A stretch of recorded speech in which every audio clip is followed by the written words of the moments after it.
subsidiarity. That's a tough one. What does subsidiarity mean? Anybody want to help?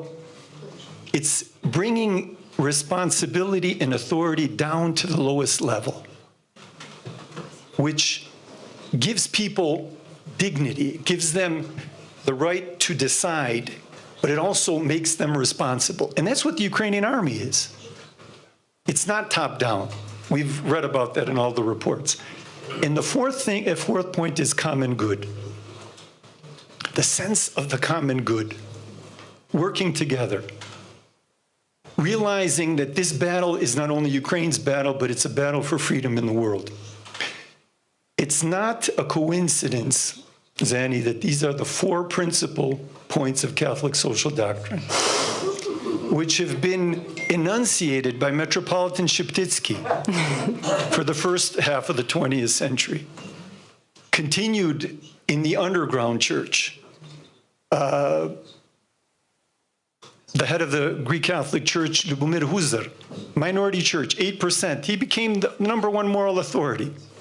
Victor went to his funeral, stood in line, didn't go like a VIP. And it's continued today. And that is very important for people to understand, that this is not deus ex machina, that it suddenly just happened. It's not that Ukraine has totally changed in one day. Yes, Ukraine is changing because war changes history very quickly. People just weren't watching. People didn't understand.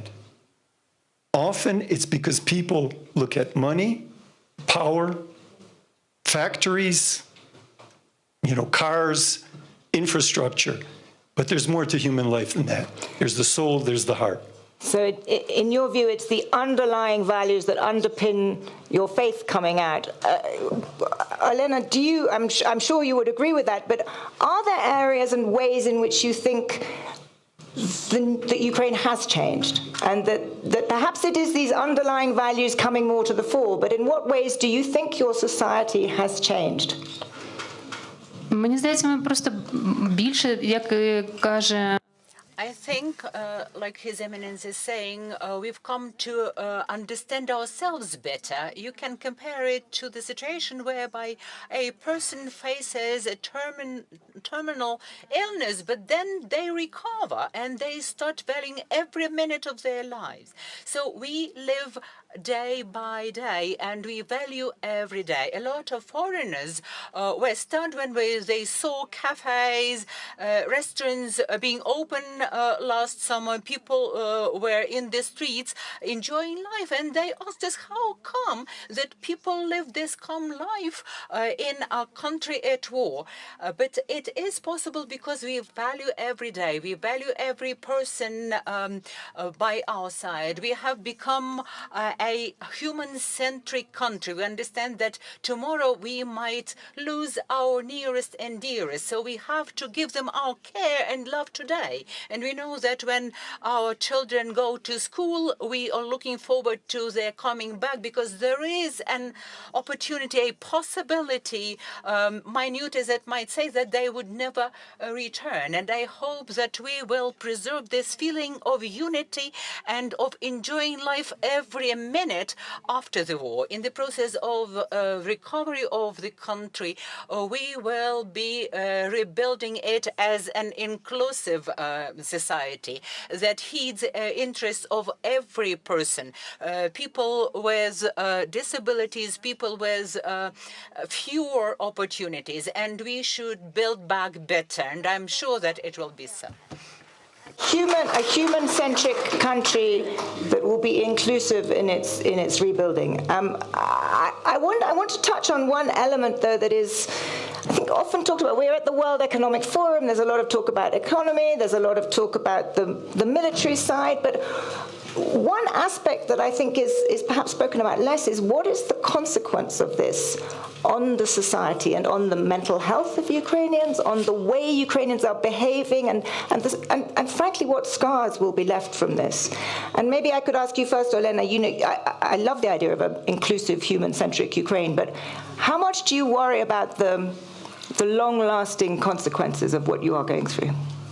Вже ж ці Yes. these consequences will be long-term. Unfortunately, we are sure of that, and we should face this reality, because we should understand who our enemy is, and we should be prepared for a long haul. All of us in Ukraine now do not live a normal life. You cannot describe our state as normal. We feel this rush of adrenaline, and sometimes we behave, I would say, to relax even during air raids, because we've been living this through this situation for too long, and not a single person in Ukraine would say that they are okay. But at the same time, there are people who suffered most, those who witnessed the death of their nearest and dearest, those who suffered themselves, those who lost their homes.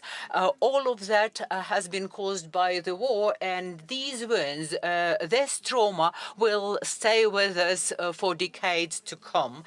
And what pleases me is that Ukraine has started to address the issues of today and those that will come down the road. We are developing the program of moral health and psychosocial support. We should establish such a model of psychosocial support within the national health system for it to be accessible to everyone. A model of psychosocial support that will provide to everyone, cater to everyone.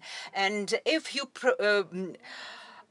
make timely and effective interventions, then in 90% this trauma can be worked with and can be overcome. Of course, we will have people with disabilities, we will have war veterans, we will have orphans, we will have a lot of people with disabilities, we'll have people who don't have their homes anymore. And all of that, it's closely related with mental health.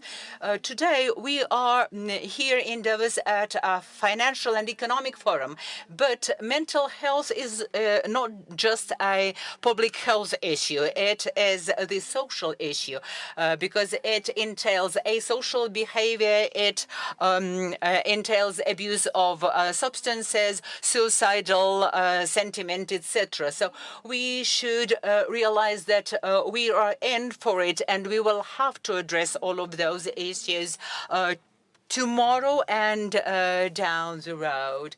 So an interagency group with representatives of all concerned Ukrainian ministries confirms this idea that we should start right now. It's about the Ministry of Social Policy, Ministry for the Veterans Affairs, Ministry of Defense, Ministry of Internal Affairs, Ministry of Education, and of course, Ministry of Public Health. All of them are engaged. All of them work together in concert. And now we have designed a communication campaign that will get this message across to every Ukrainian, how they should recognize those symptoms, what they should do, how they should contribute to overcoming stigma that unfortunately exists in our society whenever you use this word psycho.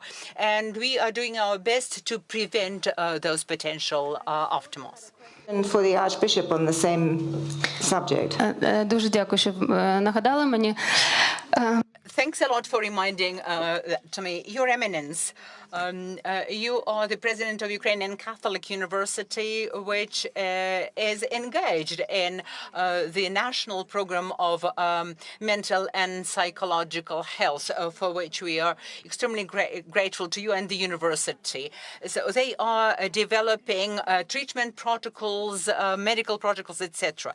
But my question is not about that. The Church has always had its own methods of providing psychological support to its people. So have you got any new challenges during this large-scale invasion, and what responses have you found to those challenges?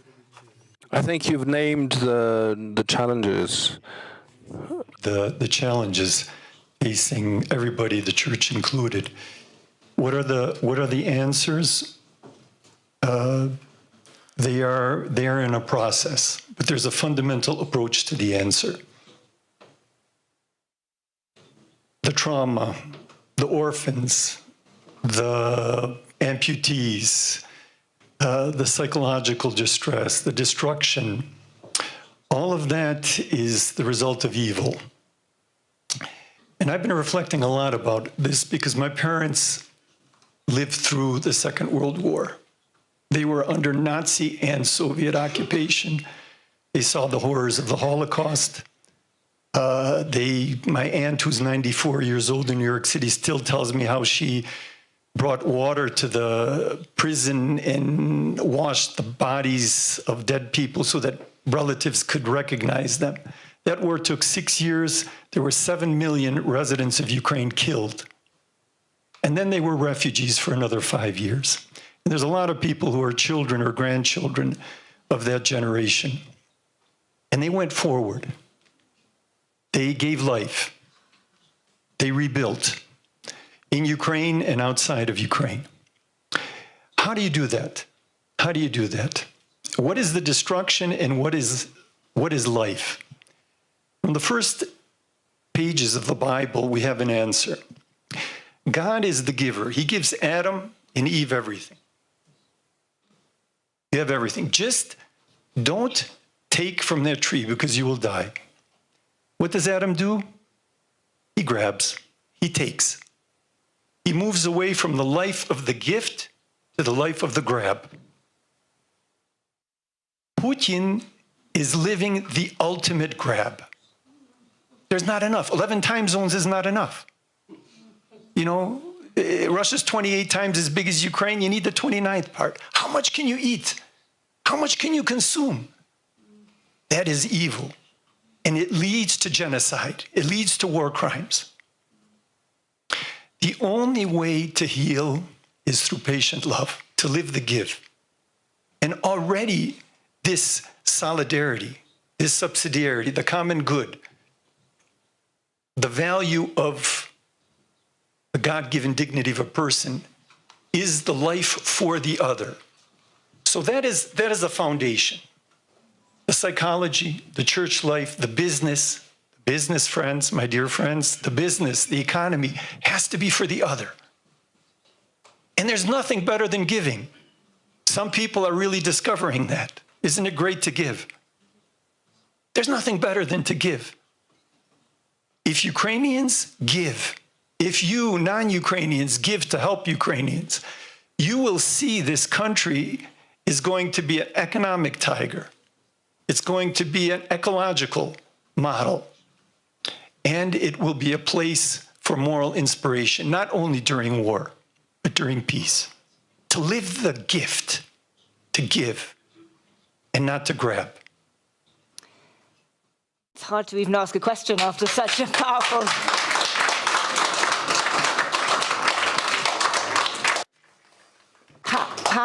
powerful vision that you lay out. Can I just ask you, though, that is a very powerful view for Ukraine and for Ukrainians. It's also something that applies to everybody else. But do you have a sense of the consequences of this invasion, of this evil, as you put it, on those outside Ukraine? I mean, you spend a lot of time in the United States. Do you think that it has had an impact on people who are not direct participants? Sure. Here's father from France. J'étais en France et j'ai vu une chose très, très sympathique pour les Ukrainiens. In France, I was in Bayeux, a regional town.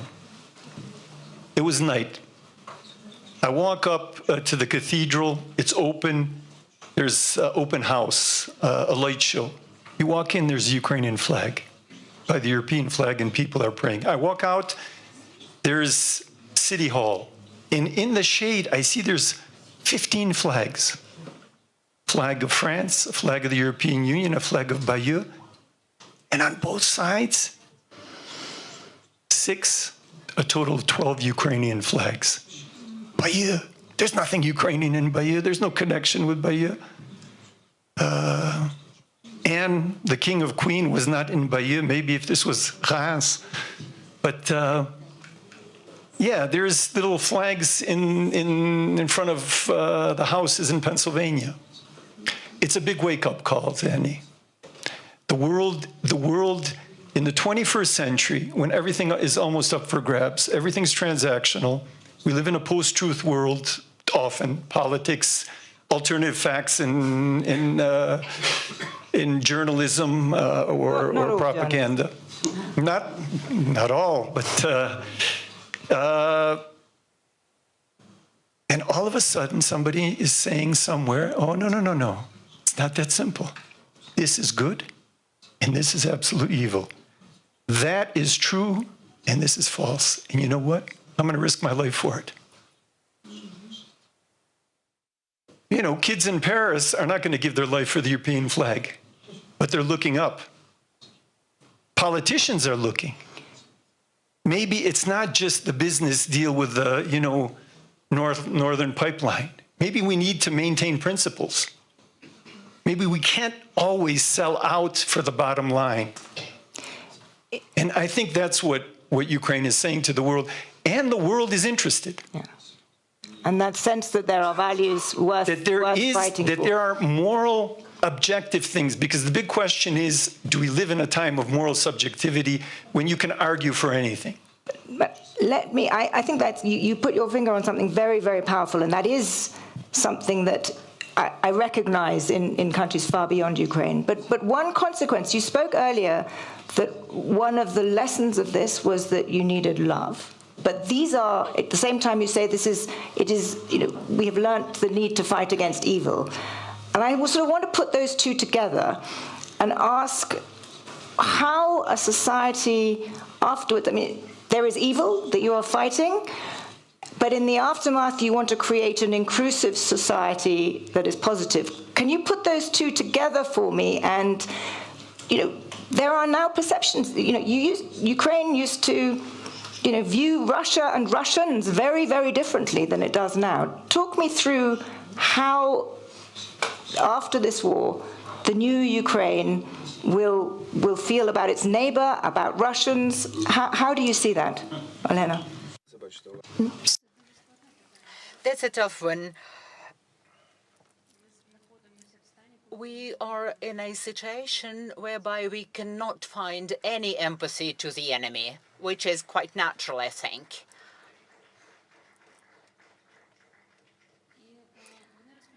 And they started their aggression with starting to call us nationalists, or Nazis even. We didn't have so many nationalists before the all-out war, as many as we have today. Nationalists, that is tantamount to the response to this aggression. You start protecting, defending your nation, your nationality against the aggressor. Without the aggressor, the national sentiment, the national aspiration is not that strong. But now all of our children are becoming nationalists.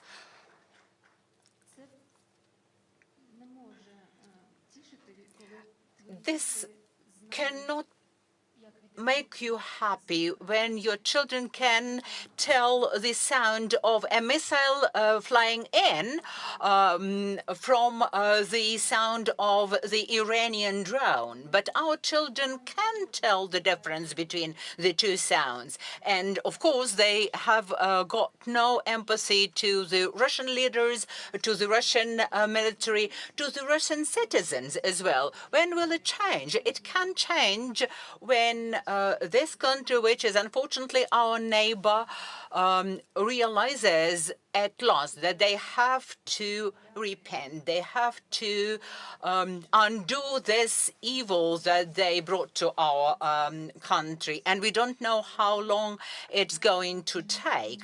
And we cannot wait for them to find their mind again and to become civilized. We have to continue putting up resistance. This is a very difficult situation. You cannot compare it with, say, a dysfunctional family where a husband and wife are at loggerheads about something. They killed all the empathy, all the friendly feelings that we might have had before towards them, towards their country, towards their people. And I cannot imagine how long, how many decades or even centuries it will take to heal these wounds and to bridge these gaps. Try to answer in two parts, and they need to be kept together and not quoted separately. There's a deep problem in Russia and with Russians. There's a deep pathology of imperialism. Russians believe that they have to be an empire, that you have to belong to me.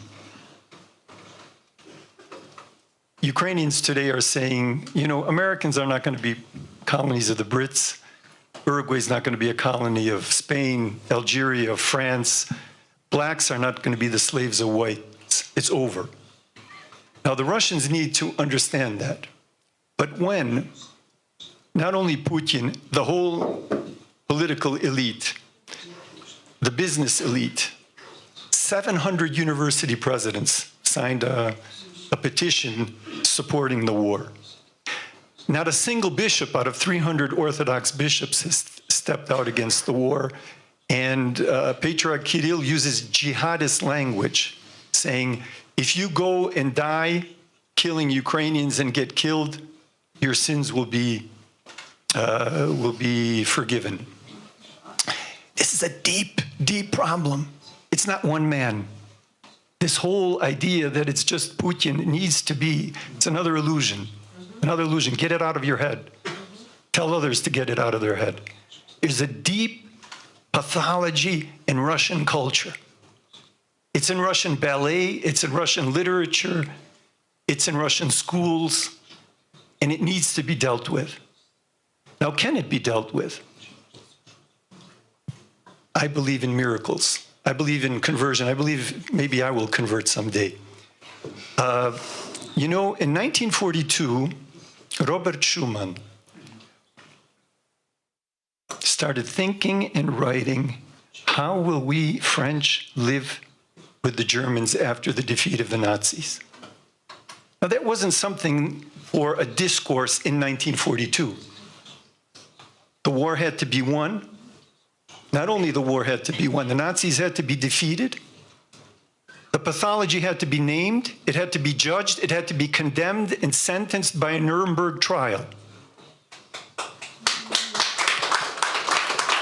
And then those ideas of human fellowship, which were being hatched even during the war by those called to this vocation, to which others like de Gaulle joined, Alcide de Gasperi in Italy, Konrad Adenauer. And they said, but it was only in 1962 really when Adenauer and de Gaulle met in Reims, where they said, okay, we're going to put a stop to it. It was 17 years after the war. Today, French children and German children have to learn about the war. They don't know about it. But there were 2 or 3 generations of exchanges, of mutual textbooks, of the work of churches, civic organizations, encounters of governments that said, you know what? We can't move to a different continent. Ukraine can't move, you know, to the neighborhood of Brazil. Someday, Russia will have to understand, I hope not someday, soon, that the God-given dignity of Ukrainians is something that they will defend to the last drop of blood. And this Russians need, because it's a terrible thing to be an imperialist. It's a terrible thing to be a slave owner. It's a blotch. It's a shame. And we need to get Russians out of this by winning this war. That is a very optimistic, say, parallel in that you're right when you describe what happened in Europe, but it happened in the aftermath of the complete defeat of the Germans and a radical transformation of German society. do you think that is the sort of necessary ingredient for the future that you're painting? Because I was very struck by the First Lady saying this is decades or possibly centuries. Which of those is it? I'm a historian, actually, by training, not a prophet.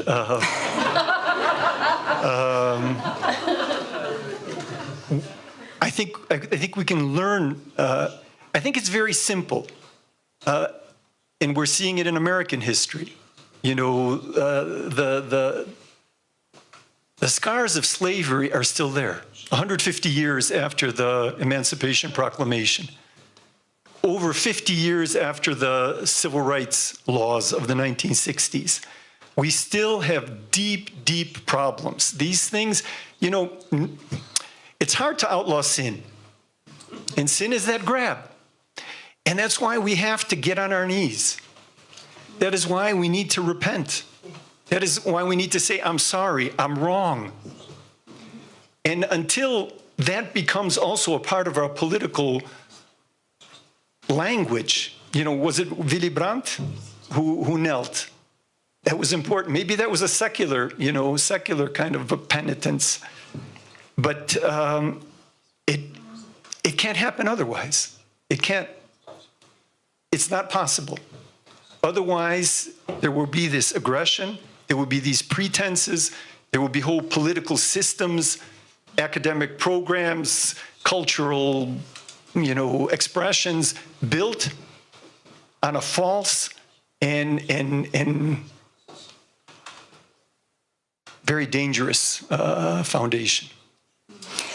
I hope that can happen. With that, I'd like to open for questions. We have time for a few questions for this extraordinary conversation.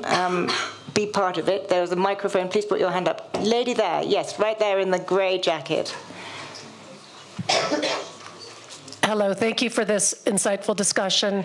My question is to the First Lady of Ukraine, and it's really around women's leadership and what it means now. We've seen the failings of leadership, oil and gas, economic, all of that.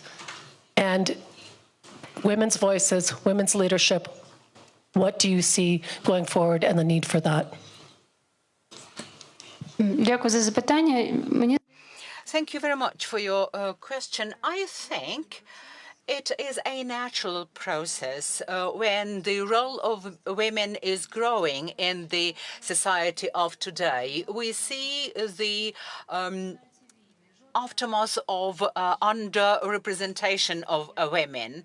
Not a single woman who is the defense minister, prime minister, or president that started a war in the 20th century, let alone 21st century. I understand that we add humanity. In no way am I diminishing the humanity of men, but women add this human touch, human approach, and it pleases me immensely when I see the growing representation of women at every level of the society, in the civil society and in parliaments, in governments. In Ukraine, we do not have to discuss equal opportunities or to prove that women should be at par with men. During the war, we don't see any difference between the roles of men and women because everyone contributes what he or she is capable of contributing. More than 30,000 women volunteered to fight at the front line. So they joined the military when the war started. So that's their totally conscious choice. And a lot of men are now taking care of children because they haven't got their mothers to do that. So it's not the change of roles, it's the testament of our living in the society of equal opportunity. And I hope that it will continue to be so. And as I said before, I'm sure that this feminine touch, this soft power that we wield, we women, will help all of us. Your Eminence, you wanted to ask the First Lady a question too on this. Пані Олено, Olena, I'm getting to know you and your image and your posture, your beautiful language, your warm smile. If I may,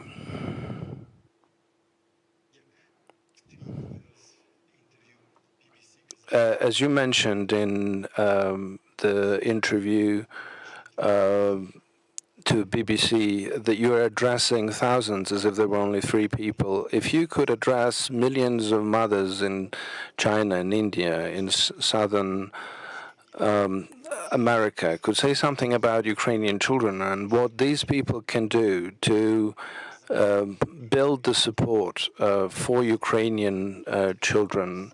Of Africa, China, India, of other countries, about the children of Ukraine and what they can do to help protect those children that you know and love. Дитина будь-якій A child in any country is a child, and a mother in any country is a mother. So at this level, we should ask them to imagine what happens if your child is killed, your innocent child is killed. And under the circumstances, you cannot remain indifferent. You cannot imagine not taking sides.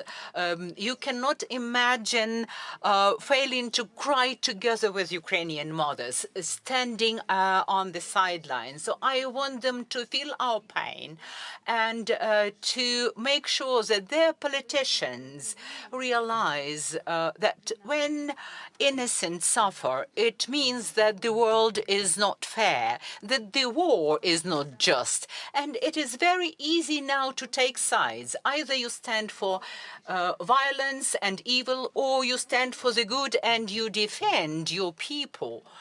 And if you fail to make the right choice, then you will be forced to do that sooner or later. The criminals will force you to make your choice. So in order not to become a victim, you have to start talking, to start acting. You have to raise your voice and talk to your politicians. Unfortunately, many of them keep silent. There will be no neutrality eventually, because you should understand what's black and what's white. And for the good to prevail, it would be logical, it would be right to stand on the side of the good. There's a question here from a lady at the front. Terry Kennedy with Robert F. Kennedy Human Rights. Good to see you again. Could you tell us a little bit about your foundation and any way that we could help to support what you're doing? Thank you. Дуже дякую. Thanks a lot. A very timely question. I will be speaking about it at a lot of meetings in Davos. Olena Zelenska Foundation is about collecting humanitarian aid. We've managed so far to assist thousands of people who flee from occupied territories and those who are currently in recently deoccupied ones. We are helping to restore schools and hospitals. We raise funds for that. And we are designing a project related to the children's needs, support of family type institutions for children. Unfortunately, there are still a lot of institutionalized children, and these institutions should be drop gradually on our way to the European Union. The child should be raised in family or in the conditions that are as close to the family ones as possible. So these family-based care homes for children are the target of our assistance. We work together with different charities, and we work with families who have got up to 10 foster children, and they are going through very hard times. They have been displaced to other regions of Ukraine from either recently deoccupied territories or those very close to the front line. So we've initiated the project to provide assistance to those families with foster children, to provide housing to them, and to build houses for other families who would volunteer to adopt or have foster children. And we trained dozens of families willing to do so in the future, who want to institute such family-based care homes for children, so that they are well prepared for this work, because it is hard work. And now we are trying to help children's institutions that have been evacuated abroad. We want them, when they return to Ukraine, to be dispersed as institutions for children, for the children to find families.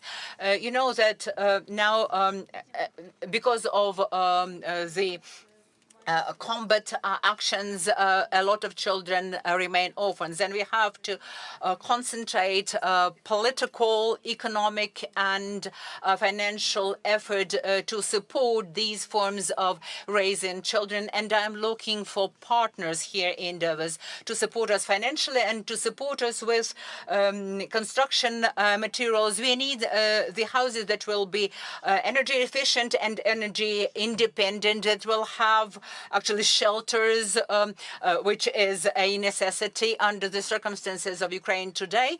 The houses that are quick to build and easy to maintain. And we contact also construction companies, large construction companies, and we also rely on their expertise and support. I think we have time for one more question. Is there one more? Yes, gentleman there, standing up, exactly. Coming.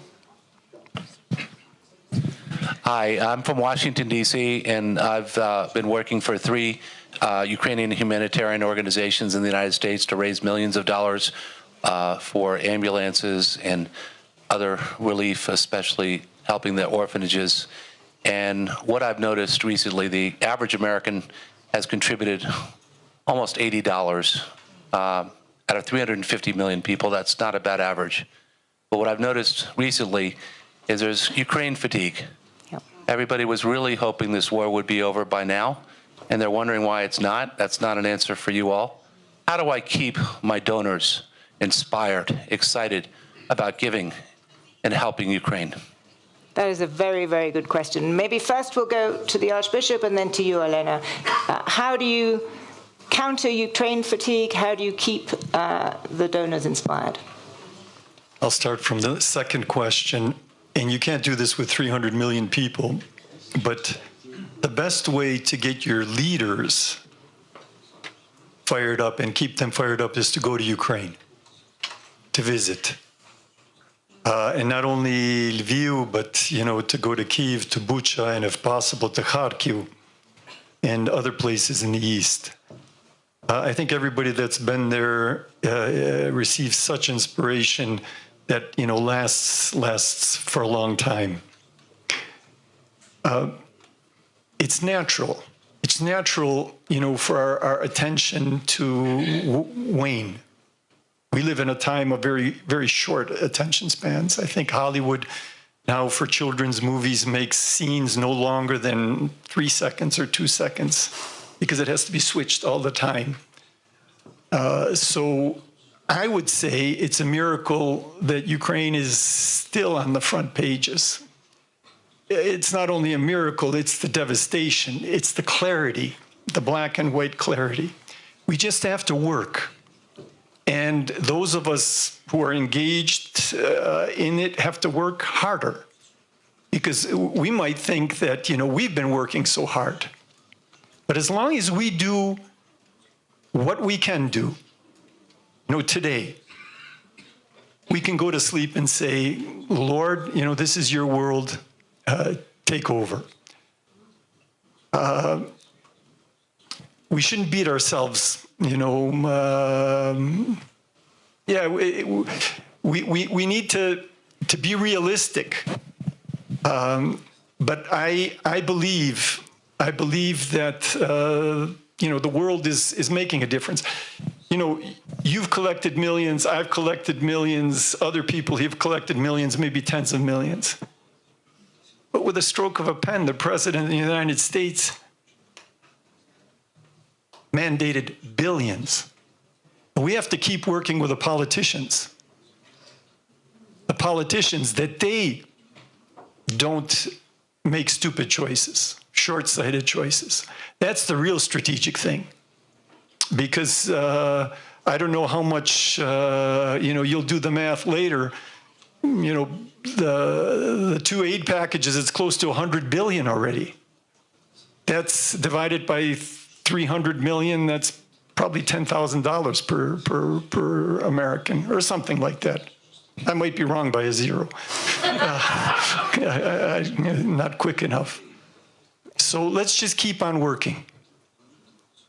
And maybe this won't apply to, the secular people. But I'll tell you, as a person of faith, we can't do it without God. You'll tire out, you'll pucker, something will give up. We need God's grace for this. And I can tell you, having tried with all my failings to give my whole life to other people,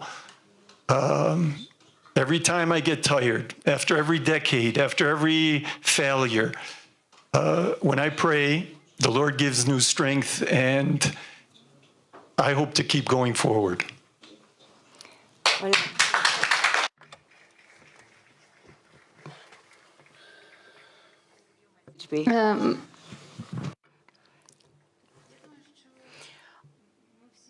I think all of us understand that Ukraine is fighting this kinetic war, but the moral war is being waged against the entire world, and all of us need this common victory.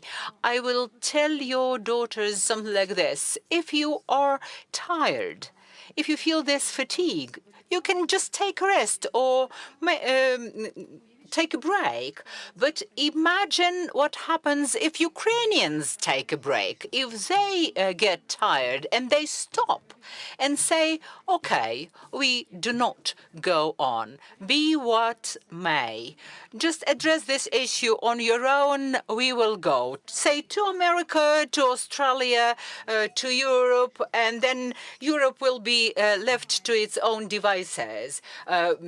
We have no right to stop, to be fatigued, to be tired, and we hope that you will share this emotion.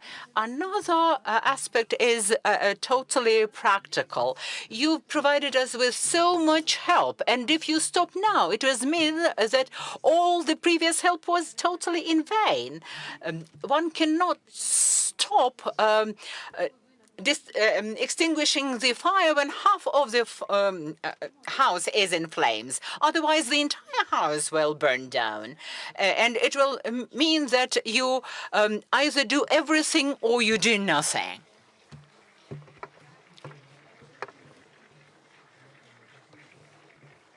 Because we have 1 minute left. I would love to end, because this is a forward-looking conversation. It's been an amazingly interesting conversation.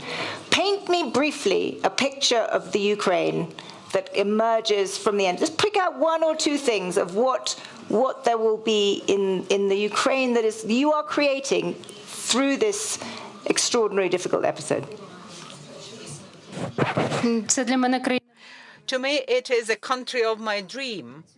We all work together towards seeing this country of dream, the country of equal opportunities a country of people who value one another and their future, a country that treasures all of its partners throughout the world, all of its neighbors, that a country that can sustain peace because it appreciates the value and the price of this peace. And it will be the backbone of peace and security in the world in the future. I dream of a Ukraine that gives life to a lot of children, where children are welcome, where children are free, where children are surrounded by a beautiful ecology. I dream of a country that continues to give bread to Africa, to the Middle East, to starving populations. I dream of a country where they're not number 3 or 4 among the computer outsources, but they're 1 or 2. I dream of a country that all of you will want to visit. I dream of a country that begins singing again and teaches the world to sing. I dream of a country where people coming out of this solidarity really look at each other face to face and say, we want to live personally, not only virtually. I dream of a country that helps change the world. I think the beginning is there. What a place to end. Thank you. Thank you both. Wonderful. Thank you.